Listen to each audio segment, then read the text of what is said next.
All right. Hello, my friends, and welcome back to another episode of the Health Detective Podcast by Functional Diagnostic Nutrition. My name is Evan Transu, aka Detective Ev, and I will be your co-host for today's show. We're back with number 12, actually, for Lunch and Learn with Lucy McKellar, our Executive Director of the Association of FDN Professionals. And we apologize, we were actually about to go live with this the other day.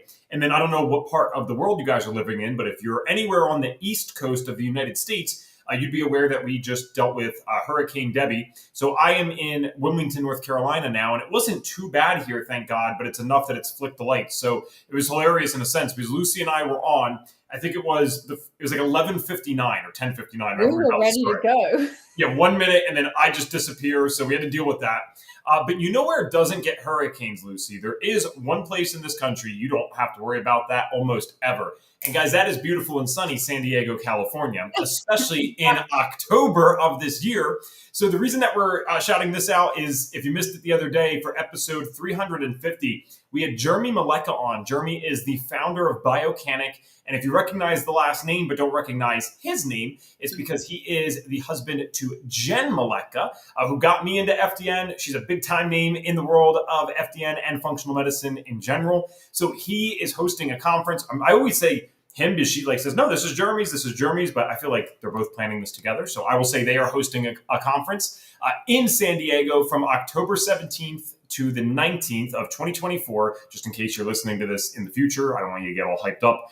It might have been passed by the time you listen, but we will be there. I'll be there. Lucy will be there. We have Elizabeth Gaines, course supervisor, Reed Davis, founder of FDN, of course, Brandy Buskow, COO of FDN. We have so many people coming. I think the list just for staff members is something around 15 now, right, Lucy? It is 15, yeah. All right. So if you guys want to go to this, you will get a special discount from listening to the podcast. So I'll actually have two things for you here. One will be a QR code if you prefer that. And then one will be in the captions here. It's Hix, HIX-live.com. That's Hix, HIX-live.com. And you can use code all caps HDP200 at checkout. That's all caps HDP, like Health Detective Podcast, 200 at checkout. And what that will do is give you $200 off either ticket. I highly recommend, if you can swing it, to do the VIP ticket, because if you just look at the differences, it's actually a really good deal. They're going to give you a CGM included in the VIP ticket. So that alone, I think, is already going to be over $100. I don't think they actually, at the time of recording this, I admit, I don't think they're actually listing this the best way on the website. So no diss to Jeremy or Jen. I wish they hyped this up more.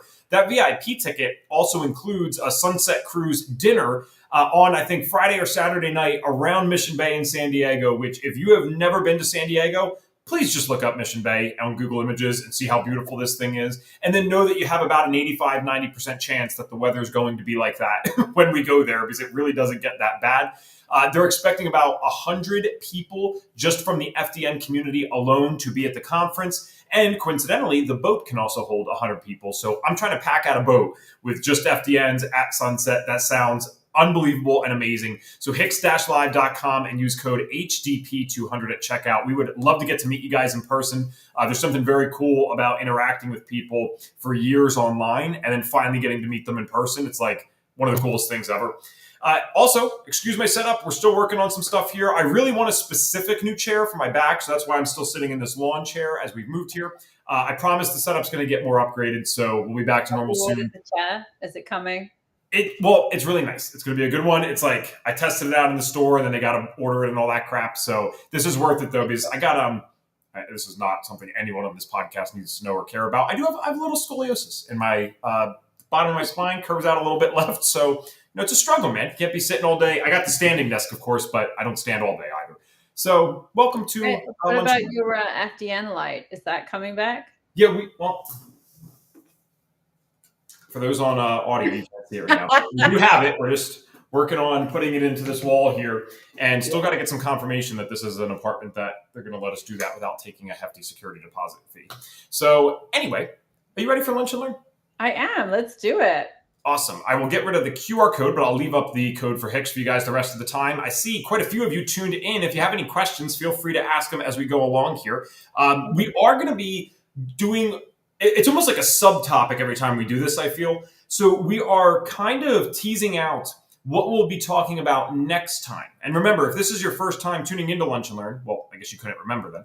But if this is your first time tuning into Lunch and Learn, what Lucy and I do is we take the concepts from the FDN course and we break it down into super simple, very high level conversations. So obviously, if you wanted to learn about this stuff in depth, that would require going through the FDN course. But we figure this is a free way for people to learn, a great way for graduates even to get a review or a different perspective, and then just general listeners out there on YouTube world getting to understand things. So today we are doing this as the preface for going over live test results next week for our, I think it's our 5th and final test. I don't think we've missed any other foundational labs.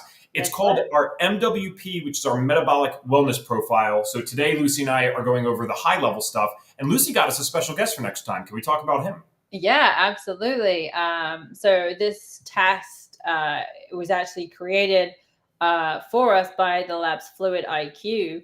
And the CEO and founder, Dr. Aaron Gonshaw, is going to be coming on. And he's actually going to be talking through one of like a test result with us. It's not either of ours, and it's just one that we use actually inside the course. So giving you a real sneak peek there. And he's going to go over all the results, what it means, and then just kind of talk about the impact that it can have on the body. He'll probably go into it in quite an in-depth level because he loves to chat and he loves to teach people about this stuff. So we're really excited to have him on. It's going to be good fun. Yeah, it's going to be a particularly interesting one because there's not going to be any just high-level stuff with him. We are going to be nerding out a little bit more, so definitely tune into that. Now, yeah, sorry to I totally cut you off there, but I just want to say as well, like if the course is something that you are interested in, that's going to be a really good Lunch and Learn to attend because it is going to be slightly more in depth. Obviously, you know, there's only so much we can get through in 30 minutes, but he will talk about it in the way that we talk about it in the course. So it's going to be a really good indicator. This could be the course for you. Awesome. This is similar to our MBA, not in terms of what we are testing, but in terms of the seeming simplicity of the test. There are only 3 markers on this test. So do you want to talk about your favorite one? Lucy, if you have a favorite of these 3 to get started, and then I'll start with the Indican, which is just a compound. It's an amino acid. It's actually metabolized by gut bacteria, essentially. So it comes about when your gut bacteria is activated. So it's part of your digestion process. So low levels of Indican I kind of jumped the gun there, but I should have started off with saying that the MWP is a urine test. Obviously, we work a lot with urine, blood, and saliva. This one is a urine test. But low levels of Indican in urine, this will suggest that you are digesting protein efficiently and that you have a healthy balance of gut bacteria in your gut. It indicates that absorption is good and food is being metabolized as you need it to. So this gives us an idea that it's a reflection of a well-functioning digestion system and overall good gut health. This is what we want, right? But unfortunately, this doesn't happen a lot. We do see it, but unfortunately, obviously, the people that are coming to us as FDNs, they are more likely to have higher levels of Indican because they're experiencing issues, right? They're not at optimal levels of health. So when we experience high levels of Indican, this is going to indicate poor protein digestion, which means that it's very likely that your digestion overall is not great, which could also indicate that you're having issues with bacterial overgrowth or dysbiosis. And this can actually also be associated with other issues such as liver dysfunction or even compromised kidney function. Liver dysfunction is quite a common one generally in people that we see anyway. So this is kind of a clue for us. And again, obviously, we don't treat pieces of paper. So when we are talking through the results with the client, we'll have correlated them to the issues that the client has been telling us that they've been dealing with originally. And if issues if it aligns and the high Indican is correlated in what they've told us, then that is something that we are going to help the client self-treat essentially. I've always found this marker particularly interesting because, again, remember, this is our foundational labs. So I want to always kind of restate that, because these are the labs that read through working with over 11,000 people. That's the actual number. Through working with over 11,000 people, deemed to be the most important markers on a consistent basis to actually run with people. And one of the reasons why this is so important, and maybe if you're a listener who's already into the health space and you've been studying this stuff, you might already be picking this up. One of the reasons that something like protein absorption would be so important is because if we are eating the best, highest quality protein in the world and we're not breaking it down, I mean, we're missing something that helps with the building blocks for our muscles, the building blocks for our neurotransmitters, something that's going to help us heal and repair. So if we're removing all the stress from our bodies, we obviously have to heal all this stuff, right? As the cells regenerate, they come back, and hopefully they're going to be a little fresher as we've made better lifestyle choices. Well, it's hard for that to occur if the stuff that we're putting in is not getting broken down. So this is not the only way that we're looking at digestive markers. If you go back to our talk that we did around the GI map, and the episode before that, we talked a lot about the digestive markers on there and how they're relevant to us as FDN practitioners. But with the Indican specifically, you kind of get this insight like, oh, okay, hey, Mr. and Mrs. So-and-so, you've been doing this, organic grass-fed thing for a while, but you're not actually getting all of the stuff that you were consuming. And for me, this was extremely relatable. When I did this test 7 years ago, it wasn't exactly the MWP, to be clear, but we had a different lab that we had very similar markers with. In fact, this one was identical. It was still Indican. My Indican, through really no surprise of my own now looking back, was high. I was not breaking down protein the way that I should. And look at the history that I had prior to that. I had mental health issues. I had a lot of other stuff where I actually almost had the opposite of most people. I couldn't gain weight easily. So as I healed, I actually found it very easy to gain healthy weight. I thought that was kind of fascinating.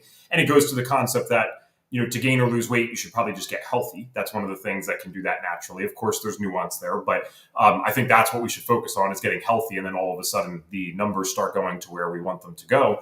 But the other thing that was really weird for me, Lucy, and maybe you relate to this, I'm not sure, is I had this 2-3 year period prior to finding FDN and the tests that we do here that I was trying to do better. And not to mention, I was doing it in my early 20s and late teens. So I'm watching my idiot friends go out. I always say this. I'm watching my idiot friends go out and drink half a handle of vodka and wake up the next day and be fine. I am literally bringing my organic salmon to my friends' houses, my paleo meals, doing all this stuff. And I'm still, at that time at least, getting worse results than them. And it just didn't add up. But again, if you're putting this graph, you can almost look at it like this. If you're putting this high quality fuel in, this high quality gasoline, so you got 93, right? But there's holes, or the gasoline just can't be absorbed and it just sits there. That's not a good thing. And it really doesn't matter how good quality the fuel was if it doesn't get used, right? Yeah, exactly. And I think when you're going through these journeys and it can get frustrating because you're doing all the things and you're eating better. And like you say, you opted out of drinking and things like that. And you're looking at your friends carrying on with their normal life, but you're not actually getting any better. And I think without having these results, it's really hard to keep going. It's really hard to feel like, essentially you're some kind of, this is how I felt personally. I'm not going to say everyone else feels like this, but a broken freak. Mm-hmm. I just thought it was who I was as a person. But unfortunately, some of us just are more susceptible to these issues. I'm one of them. Clearly, I wouldn't be here if I wasn't. Some of my friends still, it's starting to catch up with them, but some of my friends still drink and act almost as if, we were like early 20s again. And although, they are slowing down, it's not to the extent that I experienced, in my early 20s and had to stop living that way. I have to take better care of myself. And I didn't know that early 20s when I started doing the damage to my body.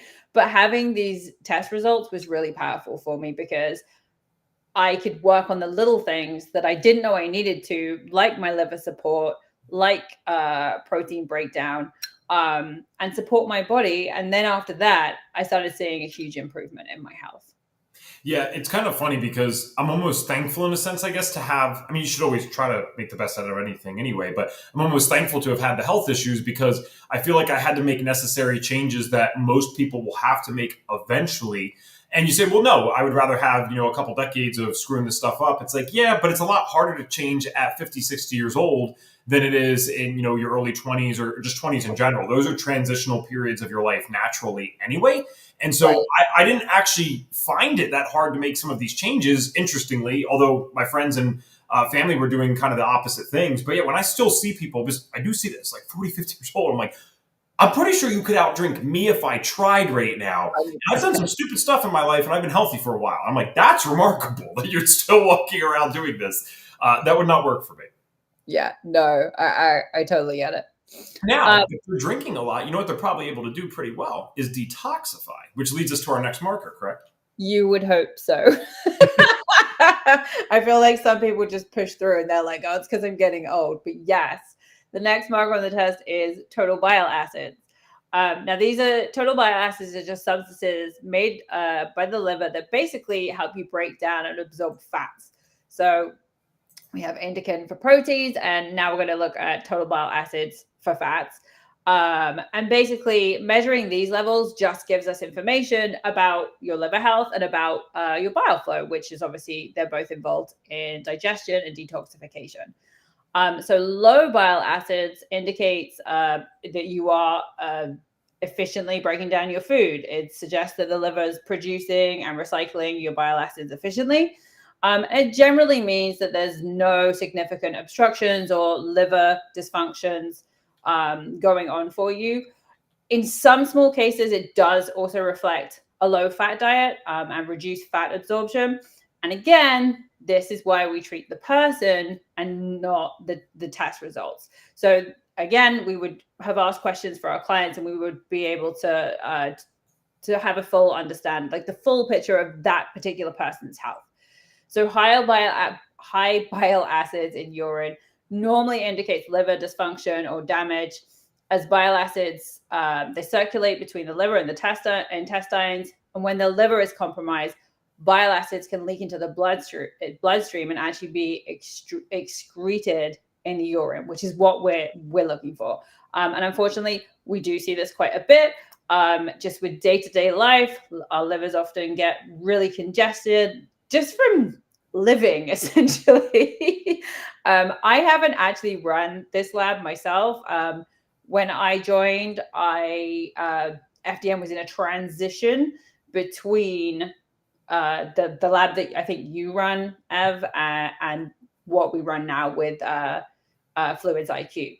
So I don't have any personal experience, but I'm pretty sure my total bile acids would have been pretty high. What were yours like? Actually, I think they were a little high, but they were it wasn't anything too serious, right? And then now it's 8-OHDG, which is our last marker, which is oxidative stress. It was a different marker at the time. I can't remember what that was. That's weird. But anyway, it was an oxidative stress marker similar to this, obviously. And that was actually pretty good too. The Indican was the standout one for me, which made a lot of sense. And at the same time, this is a huge point for FDN because especially in today's world, it's actually amazing to see how far things have come over the last 7 years because the internet promotes a lot of this and people that are really into holistic health share all this stuff. So it's not that it wasn't being shared 7 years ago. It absolutely was. But to watch this continue to evolve, I can't even imagine being Reed, who was doing this stuff in offices, 20, 30 years ago, and then watching this expand the way it has. But my point in mentioning that is you'll hear a lot of people, because they're hot topics, talk about, oh, you got to do this detox or this cleanse or this thing. And I want to be very careful with how I say this. It's not that we're not acknowledging that there's some merit to those things and that you can support the body.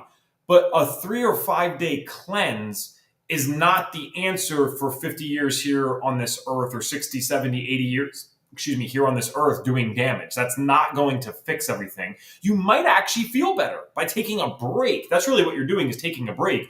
You have to remember that the body was naturally made to detoxify things. If we couldn't do that, you would be dead probably, my God, in this world, probably 1 week, 2 weeks in with the amount of stuff that we load people up with. we're always detoxifying. And you could make a strong argument that maybe it's worth putting in some support for people permanently, just because of what we're up against in today's world. I live in this wonderful apartment now. I'm sure they're spraying crap everywhere outside. And so you go for a walk or try to enjoy yourself and you're just inhaling stuff because they're using Roundup or something outside. So it's not to fearmonger, but there is a lot of stuff out there.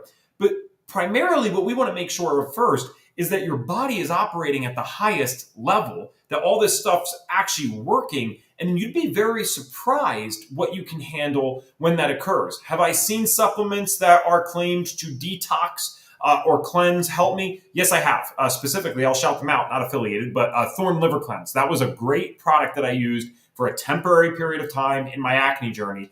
But then I got my health to a place I don't need to keep taking Thorn Liver Cleanse every single day. So when you're doing the supplemental stuff with cleanses and detoxes, please just make sure that you're remembering that first part. They're supplemental, and you can't live off those forever. You might feel better for a few days, and I'm glad if you do, because you took a break. But the best thing that we can do is have our body operating at such a high level that it's able to deal with this crap. And how do you do that? You lower the stress load and you increase your ability to rest so that it can take care of these things at night. I mean, that's really, that's basically the only way to do it.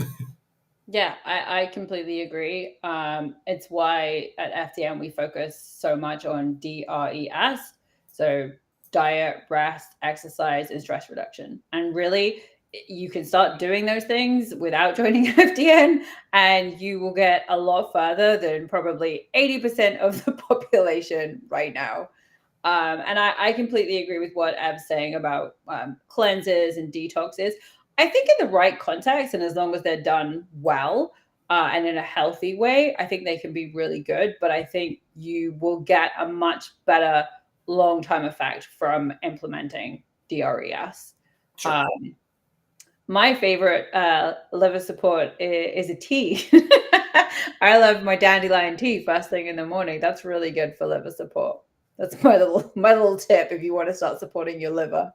Yeah, well, I mean, just to bring this all home before we go to the last point on this test, it's kind of, that's the thing, right? Even with these cleanses and detoxes, what is it really saying that it does? It's supporting the things that naturally allows us to detoxify anyway. So support makes sense, right? As a replacement for good health. And I know I probably don't even have to worry about that with the people who would listen to this. I'm more thinking generally on our podcast because we do titles on YouTube that could attract anyone, right? They don't have to be FDN, so they don't understand the philosophy. I doubt some random person's going to click on Lunch&Learn that's not somewhat familiar with us, so fair enough. But it's crazy to me how many people, super intelligent, super well-versed in this, they're still thinking that if they just do this a few times per year, that's all they need. I'm like, well, why do you need it a few times per year? I think we could probably nail this down. That's my opinion. But okay, last marker, I'll introduce this one. So this is 8-OHDG. I kind of alluded to that before when I said this is an oxidative stress marker. And we did have something like this even 7 years ago. It was just a different marker for it. So this in particular is a biomarker that indicates oxidative damage, particularly to your DNA.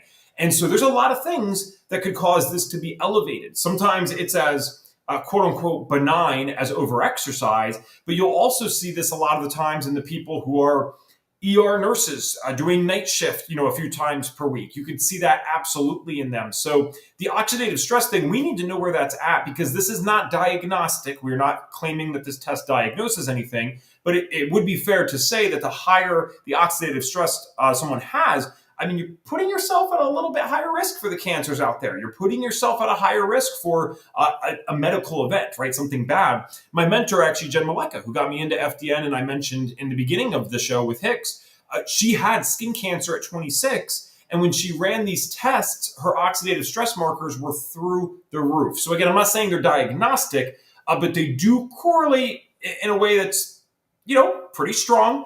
It also matters a lot for cardiovascular disorders. So I shouldn't have been as broad as to say medical events. I mean stuff like someone getting a heart attack or someone getting a serious diagnosis. So how do you view this marker, Lucy? Yeah, I mean, to break it down, oxidative damage, for those that might not be aware, it's harm to the cells and your DNA essentially. So that's why it has such, or can have such, high implications for your body. We need to repair damaged cells. So this obviously, as we're saying, it can happen from simple things such as over-exercise, which, is within your control. But unfortunately, it can also occur from things that are not within our control, such as pollution and aging generally, which unfortunately there's nothing we can do to slow that down. Well, no, stop it from happening, I should say. We can do simple things to stop or ease the aging process, I should say. But you can do really simple things such as consume foods that are rich in antioxidants. So antioxidants basically go in and they can help heal that oxidative stress, essentially. So things like fruits and vegetables. So anything that is kind of like berries are really good because they're high in vitamin C, and that is an antioxidant. That's going to help neutralize those free radicals in the body. So I actually make it a point to try and mix up my breakfast, but on the days when I'm eating my fruit and my goat's yogurt, I will make sure I have a good mix of berries. This morning I had berries, blueberries, and I had pineapple, all rich in vitamin C. And that is my way of combating combating oxidative damage, essentially, and making sure that I'm supporting my body every day. If you smoke, that's got to go, guys. And I think most people here that will listen to this kind of podcast probably don't smoke, but obviously just want to make that make a point of that. And doing unfortunately, things like alcohol as well. It can cause oxidative damage. So obviously that is something definitely to consider and drink in moderation. Other things you can do is, I've mentioned the over-exercising. So if you feel like you are over-exercising, obviously you can take that down a bit. But if you're not exercising at all, that is absolutely something that you need to do to help combat oxidative stress. Just supporting your body generally, again, said this before, but with DRES, it is a really great way to combat oxidative stress and help ensure that you're lowering it in your body. I'll leave them with a nerdy fact before we hop off here. Because you brought up vitamin C, and I love the way you say vitamin C, by the way, with the vitamin. I hang out with a bunch of accented people, at least relative to me, at FDN, and I absolutely love it. So I learn all these different ways. Anyway, so this is kind of fascinating for you guys because you kind of wonder, well, where would all of this come from in nature? And again, it could be over-exercise, it could be just general aging, but one of the things is high sun exposure. But now, if you don't believe nature and us were designed perfectly, so bringing up vitamin C, where do you typically find that in nature? You're going to find that in higher carbohydrate fruits, things that would only grow under strong sun.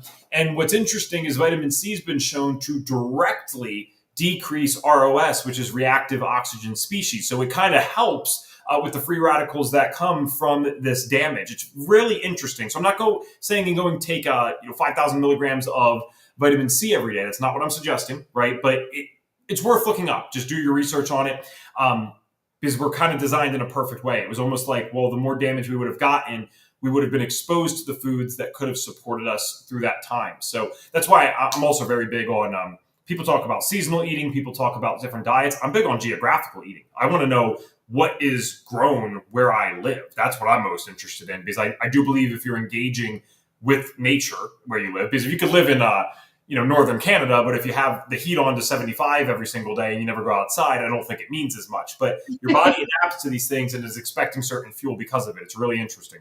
That is interesting. I wonder if I understood these concepts better when I was living in England, what that would look like, because we import absolutely everything. So it was actually only when I moved to the States and couldn't get certain things, like or certain things, they would run out really quickly because they had a smaller amount of them throughout different times of the year, that the concept dawned on me that you can't get everything all year round.